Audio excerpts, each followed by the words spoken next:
지금 밤마다 화장실 때문에 깨고 계신 그 증상, 많은 분들이 단순히 나이 탓이라고 생각하지만 사실은 몸이 보내는 아주 중요한 경고일 수 있습니다. 특히 이런 분들은 더 집중해서 들어주십시오. 새벽 2시나 3시쯤 자동으로 눈이 떠진다. 화장실 다녀오면 다시 잠들기가 어렵다. 아침에 일어나도 몸이 무겁고 개운하지 않다. 낮에 자꾸 멍하고 깜빡깜빡한다. 혹시 여러분 이야기 같지 않으십니까? 그런데 더 무서운 건 대부분 이걸 참고 산다는 겁니다. 60 넘으면 다 그래. 나이 들면 잠은 원래 얕아져. 밤에 화장실 가는 건 자연스러운 거야. 정말 그럴까요? 밤에 자꾸 깨는 건 단순한 불편함이 아닙니다. 심장, 뇌, 기억력, 낙상 위험까지 연결될 수 있는 아주 중요한 문제입니다.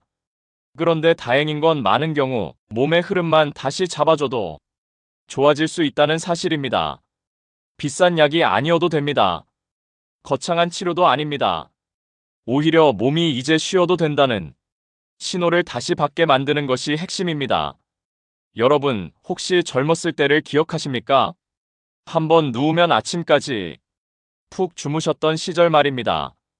비가 와도 모르고 천둥이 쳐도 모르고 누가 깨우기 전까지는 그대로 푹 자던 시절이 있었습니다. 그런데 어느 순간부터 달라집니다. 새벽만 되면 눈이 떠집니다. 화장실을 다녀와도 다시 잠들기 어렵습니다. 잠깐 눈 떴을 뿐인데 머릿속이 갑자기 또렷해집니다. 지금 몇 시지? 또 깼네. 내일 피곤하겠다. 이 생각이 시작되는 순간 몸은 다시 잠에서 멀어집니다. 결국 뒤척이다 겨우 잠들고 아침에는 몸이 천근만근입니다. 많은 분들이 여기서 오해하십니다. 방광이 약해졌나 보다. 하지만 실제로는 훨씬 더 복합적인 문제입니다. 우리 몸에는 밤이 되면 작동하는 특별한 시스템이 있습니다. 밤이 되면 심장은 천천히 쉬기 시작하고 혈압도 안정되고 신장은 소변 생산을 줄이고 뇌는 회복 모드로 들어갑니다. 그래서 젊을 때는 밤새 화장실을 안 가도 괜찮았던 겁니다. 그런데 나이가 들면 이 시스템이 점점 흐려집니다. 몸이 밤과 낮을 헷갈리기 시작합니다. 밤인데도 신장은 계속 소변을 만들고 뇌는 작은 자극에도 쉽게 깨어나고 방광은 조금만 차도 급하게 신호를 보냅니다. 마치 오래된 경보기처럼 변하는 겁니다. 새 경보기는 진짜 위험할 때만 울립니다. 하지만 오래된 경보기는 작은 먼지에도 시끄럽게 울어댑니다. 우리 몸도 비슷합니다. 조금만 자극이 와도 뇌를 깨웁니다.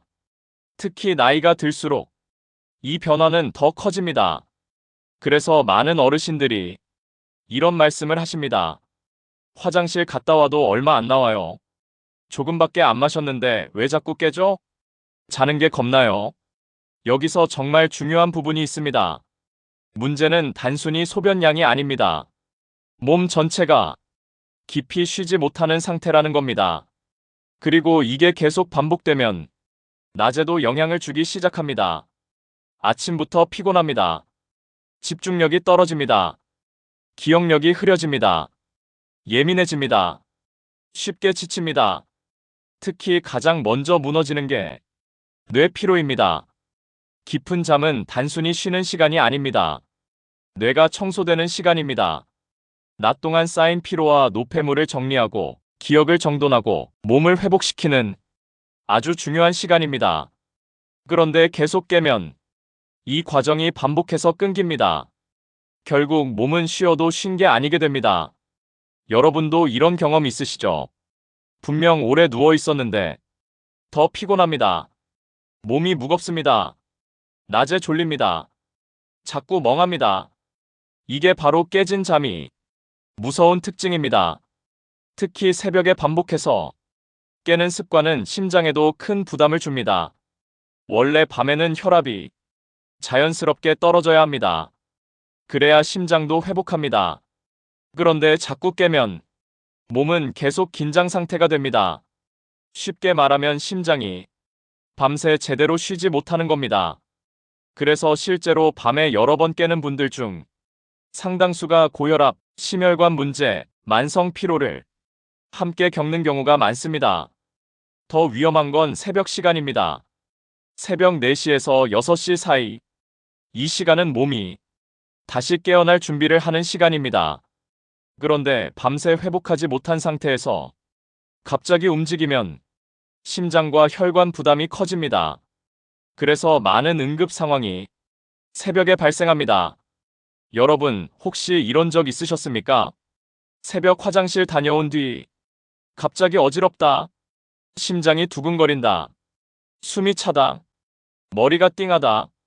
그렇다면 절대 그냥 넘기지 마십시오. 사실 밤에 자주 깨는 문제는 혼자만 힘든 게 아닙니다. 배우자도 같이 잠을 설칩니다. 가족들도 걱정합니다. 특히 같이 생활하는 분들은 작은 소리에도 함께 깨게 됩니다. 화장실 문 여는 소리, 불 켜지는 소리, 발자국 소리, 다시 눕는 소리. 결국 가족 전체가 피곤해집니다. 밤 건강은 혼자만의 문제가 아닙니다. 가족 전체 삶의 질과 연결된 문제입니다. 하지만 희망적인 사실이 있습니다. 많은 분들이 이미 늦었다고 생각하시는데 그렇지 않습니다. 몸은 생각보다 훨씬 똑똑합니다. 올바른 신호를 다시 보내주면 흐트러진 리듬도 천천히 회복되기 시작합니다. 그리고 그 시작은 거창한 치료가 아닙니다. 몸을 너무 몰아붙이지 않는 것, 밤을 다시 편안한 시간으로 인식하게 만드는 것, 작은 생활 습관을 바꾸는 것, 바로 여기서부터 시작됩니다. 여러분, 혹시 이런 경험 있으십니까? 분명 급하게 화장실에 갔는데 막상 소변은 조금밖에 나오지 않습니다. 그런데 침대에 다시 누우면 얼마 지나지 않아 또 마려운 느낌이 듭니다. 그래서 많은 어르신들이 이렇게 말씀하십니다. 도대체 왜 이러는 거죠? 양은 얼마 안 되는데 자꾸 깨요. 방광이 망가진 건가요? 그런데 놀랍게도 많은 경우 문제는 방광 크기가 아닙니다. 진짜 문제는 방광 신호입니다. 쉽게 말씀드리겠습니다. 젊었을 때 방광은 꽤 느긋합니다. 어느 정도 충분히 차야 뇌에 신호를 보냅니다. 하지만 나이가 들면 이야기가 달라집니다. 방광이 조금만 차도 신경이 예민하게 반응합니다. 마치 오래된 초인종처럼 변하는 겁니다. 새 초인종은 제대로 눌러야 울리지만 오래된 초인종은 살짝만 건드려도 크게 울어버립니다. 우리 몸도 비슷합니다. 예전 같으면 그냥 지나갔을 작은 자극에도 뇌를 깨우는 겁니다. 특히 밤에는 더 심합니다. 왜냐하면 밤에는 주변이 조용하기 때문입니다. 낮에는 여러 활동과 소음 속에서 몸이 작은 신호를 덜 신경 씁니다.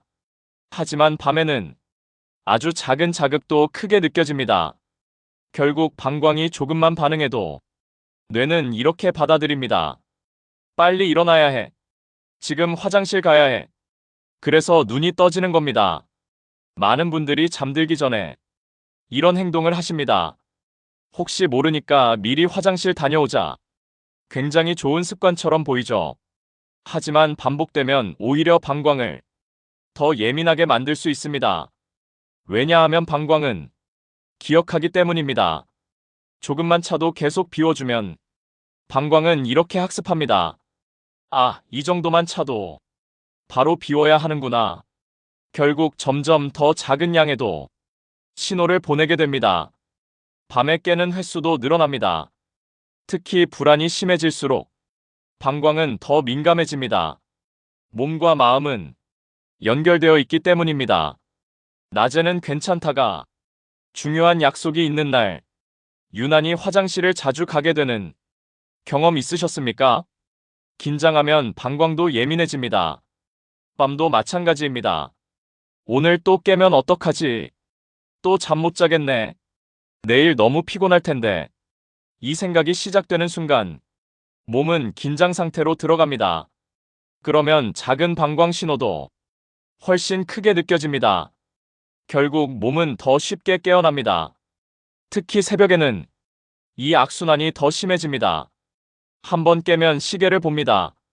시간을 확인합니다. 한숨을 쉽니다. 걱정이 시작됩니다. 아직 새벽 3시네. 이제 다시 잠들기 힘들겠다. 내일 하루 망했네. 뇌는 다시 각성 상태로 들어갑니다. 심장 박동도 조금 빨라지고 몸은 긴장하고 잠은 더 멀어집니다. 그리고 이 상태가 반복되면 몸은 점점 밤 자체를 경계하기 시작합니다. 원래 침대는 편안한 공간이어야 합니다. 그런데 어느 순간부터 침대가 스트레스 공간이 되는 겁니다. 누우면 긴장부터 합니다. 오늘은 몇 번이나 깨려나? 여러분도 혹시 그러고 계시진 않습니까? 몸은 안전하다고 느껴야 깊이 쉽니다. 특히 나이가 들수록 그렇습니다. 젊을 때는 피곤하면 그냥 잠들 수 있습니다. 하지만 나이가 들면 몸이 편안하다고 느껴야 깊이 잠듭니다. 그래서 저는 밤 건강에서 가장 중요한 걸 하나 꼽으라면 안정감이라고 말씀드립니다. 몸이 안심하는 것, 뇌가 긴장을 푸는 것, 방광이 과민 반응하지 않도록 몸 전체 흐름을 안정시키는 것. 이게 핵심입니다. 그런데 많은 분들이 반대로 행동하십니다. 밤에 자꾸 깨니까 더 불안해합니다. 더 예민해집니다. 더 시계를 봅니다. 더 억지로 자려고 합니다. 그러면 몸은 더 긴장합니다. 특히 억지로 잠들려고 애쓰는 순간 잠은 더 도망갑니다. 여러분도 경험 있으시죠? 빨리 자야 하는데, 꼭 자야 하는데, 그 생각할수록 더 잠이 안 옵니다.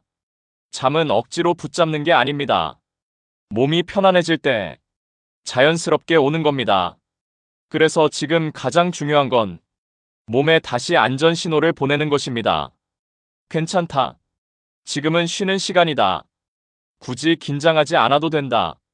이 신호가 몸에 전달되기 시작하면 밤은 조금씩 달라집니다. 여러분, 지금부터 드리는 이야기는 조금 무겁게 느껴지실 수도 있습니다. 하지만 꼭 알고 계셔야 합니다. 왜냐하면 밤마다 자꾸 깨는 문제는 단순히 잠을 설치는 정도로 끝나지 않기 때문입니다. 많은 분들이 이렇게 생각하십니다. 좀 피곤한 것뿐이지. 낮에 쉬면 되지. 나이 들면 다 그런 거 아냐? 하지만 실제로는 훨씬 더 깊은 문제가 숨어 있습니다.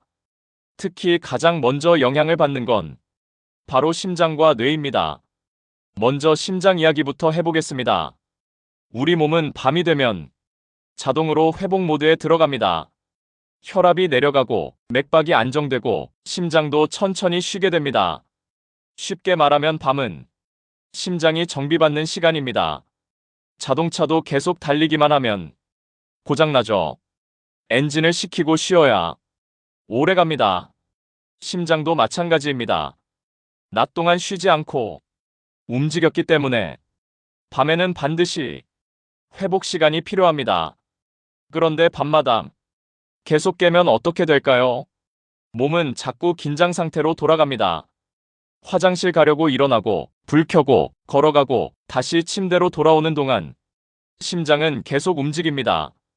특히 놀라운 건 깨어나는 순간입니다. 잠에서 깰 때 우리 몸은 짧게 긴장 반응을 합니다. 혈압이 순간 올라가고 맥박도 빨라집니다. 젊을 때는 몸이 금방 안정됩니다.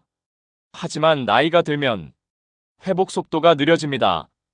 결국 밤새 심장이 계속 긴장 상태를 반복하게 되는 겁니다. 특히 새벽 시간이 위험합니다.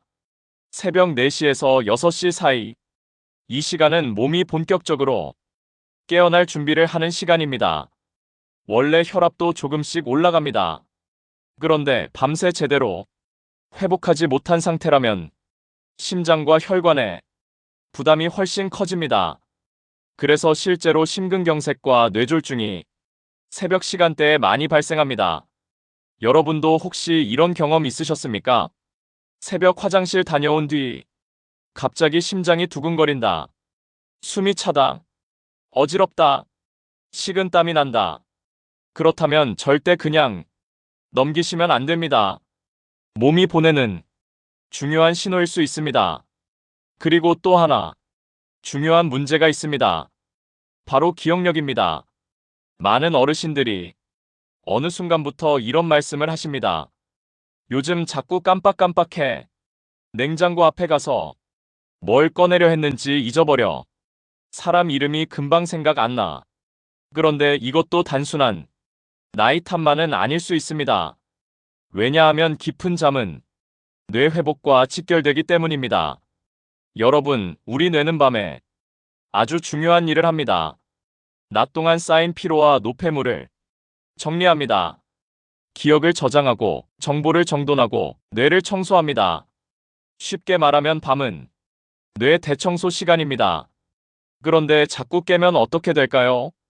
청소가 반복해서 중단됩니다. 청소하다 말고 다시 시작했다가 또 멈추고 계속 끊기는 겁니다. 결국 뇌 피로가 계속 남게 됩니다. 그래서 아침에 일어나도 개운하지 않고 낮에 멍하고 집중이 안 되고 기억력도 흐려지는 겁니다. 특히 가장 안 좋은 건 깊은 잠 부족입니다. 잠을 오래 자는 것보다 중요한 건 깊게 자는 것입니다. 그런데 밤마다 자꾸 깨면 깊은 수면 단계로 들어가기 어려워집니다. 몸은 계속 얕은 잠 상태에 머무르게 됩니다. 그래서 오래 누워 있어도 피곤한 겁니다. 여러분도 혹시 이런 적 있으십니까? 8시간 누워 있었는데 더 피곤하다. 낮에 졸리다. 사람 만나는 게 귀찮다. 자꾸 의욕이 떨어진다. 이게 바로 깨진 수면의 특징입니다. 그리고 현실적으로 가장 위험한 문제가 하나 더 있습니다. 바로 낙상입니다. 많은 어르신들이 새벽 화장실 이동을 너무 가볍게 생각하십니다. 하지만 실제로 굉장히 위험합니다. 왜냐하면 새벽에는 몸이 완전히 깨어있지 않기 때문입니다. 특히 나이가 들수록 균형 감각과 반응 속도가 떨어집니다. 거기에 어두운 조명, 미끄러운 바닥, 졸린 상태까지 겹치면 위험은 훨씬 커집니다. 실제로 많은 고관절 골절 사고가 새벽 화장실 이동 중 발생합니다. 그리고 한번 넘어지면 회복이 길어집니다. 수술, 재활, 입원, 근력 감소까지 이어질 수 있습니다. 무엇보다 무서운 건 두려움이 남는다는 겁니다. 여러분, 밤 건강은 생각보다 훨씬 중요합니다. 단순히 잠을 잘 자느냐의 문제가 아닙니다. 다음날의 기분, 집중력, 기억력, 심장 건강, 삶의 의욕까지 전부 연결됩니다. 밤에 자주 깨는 걸 절대 당연한 노화로만 넘기지 마십시오. 특히 이런 증상이 함께 있다면 더 주의하셔야 합니다. 새벽에 어지럽다. 가슴이 두근거린다. 낮에 너무 피곤하다. 기억력이 급격히 떨어진다. 자꾸 무기력하다. 몸이 보내는 중요한 신호일 수 있습니다. 하지만 다행인 건 여기에도 분명 방법이 있다는 사실입니다. 몸은 생각보다 훨씬 회복하려는 힘이 강합니다. 특히 몸의 올바른 신호를 다시 보내주기 시작하면 흐트러진 리듬도 조금씩 돌아오기 시작합니다. 그리고 바로 그 핵심이 다음 이야기입니다. 많은 어르신들이 가장 궁금해하시는 부분이죠.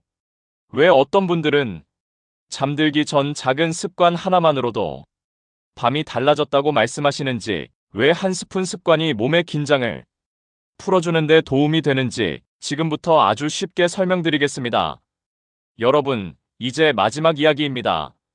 지금까지 우리는 왜 밤에 자꾸 깨는지, 왜 방광이 예민해지는지, 그리고 이것이 심장과 뇌 건강까지 어떻게 연결되는지 함께 살펴봤습니다. 그렇다면 가장 중요한 질문이 남습니다. 그래서 어떻게 해야 하느냐? 실제로 몸은 아주 작은 변화에도 반응합니다. 특히 나이가 들수록 몸은 강한 자극보다 편안한 신호에 더 민감하게 반응합니다. 바로 여기서 오늘 말씀드릴 잠들기 전 한 스푼 습관이 시작됩니다. 먼저 꼭 기억하셔야 할 게 있습니다. 이건 마법이 아닙니다. 기적도 아닙니다. 하지만 몸의 흐름을 부드럽게 바꾸는데 도움을 줄 수 있는 아주 현실적인 방법입니다. 핵심은 하나입니다. 몸에 이제 쉬어도 된다는 신호를 보내는 것입니다. 나이가 들면 많은 분들의 몸은 밤에도 계속 긴장 상태입니다. 몸은 누워있는데 뇌는 깨어있고 신경은 예민하고 방광은 작은 자극에도 반응합니다. 그러다 보니 조금만 불편해도 바로 깨는 겁니다. 그래서 중요한 건 몸 전체를 안정시키는 것입니다. 그때 도움이 되는 방법 중 하나가 바로 잠들기 전 소량의 안정 음식입니다. 대표적으로 많이 사용하는 것이 세 가지입니다. 꿀 한 스푼, 바나나 반 개, 아몬드 몇 알. 여러분, 여기서 중요한 건 많이 먹는 것이 아닙니다. 정말 소량이어야 합니다. 왜냐하면 목적은 배를 채우는 게 아니라 몸의 안정 신호를 보내는 것이기 때문입니다. 특히 많은 어르신들이 가장 편하게 실천하시는 건 꿀입니다. 작은 숟가락 하나 정도면 충분합니다. 양이 중요합니다. 많이 드시면 오히려 몸이 다시 활동 모드로 들어갑니다. 그리고 물과 함께 너무 많이 드시지 않는 것도 중요합니다. 잠들기 직전 과한 수분은 다시 방광을 자극할 수 있기 때문입니다. 물론 수분은 중요합니다. 하지만 타이밍이 더 중요합니다. 하루 필요한 물은 낮 동안 충분히 드시고 잠들기 직전에는 몸이 조용히 쉬도록 도와주는 것이 중요합니다. 특히 밤에는 몸 전체 흐름이 차분해져야 합니다. 그래서 저는 늘 저녁 분위기를 중요하게 말씀드립니다. 사실 몸은 음식 하나보다 저녁 전체 흐름을 기억합니다. 예를 들어보겠습니다. 늦은 밤까지 밝은 불빛 아래 TV를 크게 틀어놓고 스마트폰을 오래 보고 늦게 야식을 먹고 걱정 가득한 상태로 침대에 들어가면 몸은 어떻게 느낄까요? 아직 활동 시간이다. 반대로 조명을 조금 어둡게 하고 몸을 편안하게 하고 따뜻한 마음으로 하루를 마무리하면 몸은 이렇게 느낍니다. 이제 쉬는 시간이다. 이 차이가 굉장히 큽니다. 그래서 오늘부터 꼭 기억해 주셨으면 하는 저녁 습관이 있습니다. 첫째, 저녁 식사는 너무 늦지 않게 하십시오. 가능하면 잠들기 3시간 전에는 마치는 게 좋습니다. 늦은 저녁은 몸을 계속 일하게 만듭니다. 둘째, 잠들기 직전 과한 음료를 줄이십시오. 특히 밤늦게 차나 물을 계속 드시는 습관은 방광을 자극할 수 있습니다. 셋째, 잠들기 1시간 전부터는 밝은 빛을 줄이십시오. 특히 스마트폰 화면은 뇌를 깨웁니다. 많은 분들이 침대에서 영상을 보다가 잠드시는데 그 습관이 오히려 잠을 얕게 만들 수 있습니다. 넷째, 화장실을 너무 불안하게 생각하지 마십시오. 또 깨면 어떡하지? 또 화장실 가야겠지? 이 생각이 몸을 더 긴장시킵니다. 몸은 생각보다 마음 영향을 많이 받습니다. 그래서 저는 꼭 말씀드립니다. 몸을 너무 겁주지 마십시오. 여러분 몸은 망가진 게 아닙니다. 조금 지친 겁니다. 조금 예민해진 겁니다. 그리고 대부분은 다시 안정될 수 있습니다. 여러분, 결국 건강은 거창한 것에서 시작되지 않습니다. 아주 작은 습관 하나, 몸을 조금 덜 몰아붙이는 것, 나 자신을 조금 더 편안하게 대해주는 것, 바로 거기서 시작됩니다. 특히 우리 세대는 너무 오래 참고 살아오셨습니다. 가족 챙기느라, 먹고 살기 바쁘느라 정작 자기 몸은 늘 뒤로 밀어두셨습니다. 하지만 이제는 여러분 몸도 돌봐주셔야 합니다. 손주들과 오래 웃으시려면, 아침을 조금 더 가볍게 맞이하시려면 밤부터 달라져야 합니다. 오늘 영상에서 딱 3가지만 기억하십시오. 첫째, 밤에 자주 깨는 건 단순한 나이 탓만이 아닙니다. 몸의 리듬이 흐트러진 신호일 수 있습니다. 둘째, 몸에 이제 쉬어도 된다는 신호를 보내십시오. 잠들기 전 편안한 루틴이 중요합니다. 셋째, 완벽한 밤을 목표로 하지 마십시오. 어제보다 한 번 덜 깨는 밤, 조금 더 편안한 새벽, 다시 잠들기 쉬운 몸. 그 작은 변화가 쌓이면 삶 전체가 달라집니다. 여러분, 오늘 밤부터 너무 애쓰지 마십시오. 몸을 몰아붙이지 마십시오. 그리고 스스로에게 이렇게 한번 말해보십시오. 오늘은 조금 편하게 쉬어도 괜찮다. 그 한마디가 여러분 밤을 바꾸기 시작할 수도 있습니다. 오늘 이야기가 도움이 되셨다면 댓글로 남겨주십시오. 여러분은 밤에 몇 번 정도 깨시는지, 오늘부터 어떤 습관을 시작해 보실 건지 함께 이야기 나눠보겠습니다. 여러분의 밤이 조금 더 편안해지길 진심으로 바랍니다. 감사합니다.